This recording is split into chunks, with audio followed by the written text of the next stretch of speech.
ನಮ್ಮ ಜೊತೆಗೆ ಬಾಳುವವರು ಕೂಡ ಚೆನ್ನಾಗಿರ್ಬೇಕು. ಸೊ ಆ ಭಾವನೆಯನ್ನು ಯಾವಾಗ ನಾವು ಬೆಳೆಸಿದ್ರೋ ಆಗ ಒಂದು ಸುಭದ್ರವಾದ ಸಮಾಜದಲ್ಲಿ ನಾವು ಬದುಕಲು ಯೋಗ್ಯತೆಯನ್ನು ಪಡಿತೇವೆ.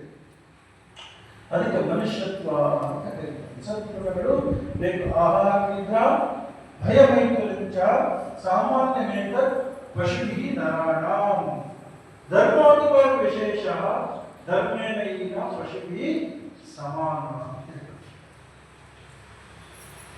ಆಹಾರ, ನಿದ್ರೆ, ಭಯ, ಮೈಥುನ ಇವೆಲ್ಲವೂ ಕೂಡ ಸಾಮಾನ್ಯವಾಗಿ ಎಲ್ಲರಿಗೂ ಅರ್ಥ ಆಗುತ್ತೆ. ನಮಗೂ ಪ್ರಾಣಿಗಳಿಗೂ ಇದರಲ್ಲಿ ಯಾವುದೇ ವ್ಯತ್ಯಾಸ ಇಲ್ಲ. ಕೆಲವು ಸಲ ಈಗಿನ ನಮ್ಮ ಜನರು ಮಾಡೋದನ್ನು ನೋಡಿದ್ರೆ ಪ್ರಾಣಿಗಳು ಎಷ್ಟೋ ಬೆಟರ್ ಅಂತ ಕಾಣುತ್ತೆ. ಯಾವ ಪ್ರಾಣಿಯೂ ಕೂಡ ತಮ್ಮ ಮಕ್ಕಳಿಗೆ ಬಾಟ್ಲಲ್ಲಿ ಯಾರು ಕೊಡುತ್ತಾ ನೀರಾಗಿ ಹಾಕಿ ಕೊಡುತ್ತಾ? ನಾವೇನ್ ಮಾಡ್ತೀವಿ? ಅದನ್ನು ಕೊಡೋರು ಯಾರು? Doctors, engineers, IAS officer, ministers, ದೊಡ್ಡವರು.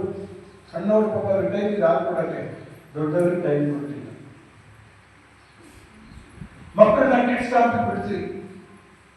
ಯಾವ್ದಾದ್ರು ಪ್ರಾಣಿ ನೋಡಿ, ನಾವು ಇದನ್ನ ಎಜುಕೇಶನ್ ಅಂತ ಕರಿತೀವಲ್ಲ. Where is education? Where is life? Where is feeling?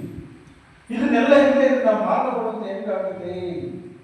ಅದನ್ನೆಲ್ಲ ಪುರಾಣಗಳಲ್ಲಿ ತೋರಿಸಿದ್ದಾರೆ. ಮಾನವತೆ ಅಂದ್ರೇನು, ದೈವತ್ವ ಅಂದ್ರೇನು, ಅದನ್ನು ಪಡೆದುಕೊಳ್ಳುವ ರೀತಿ ಏನು, ಎಲ್ಲವನ್ನು ತೋರಿಸಿದ್ದಾರೆ.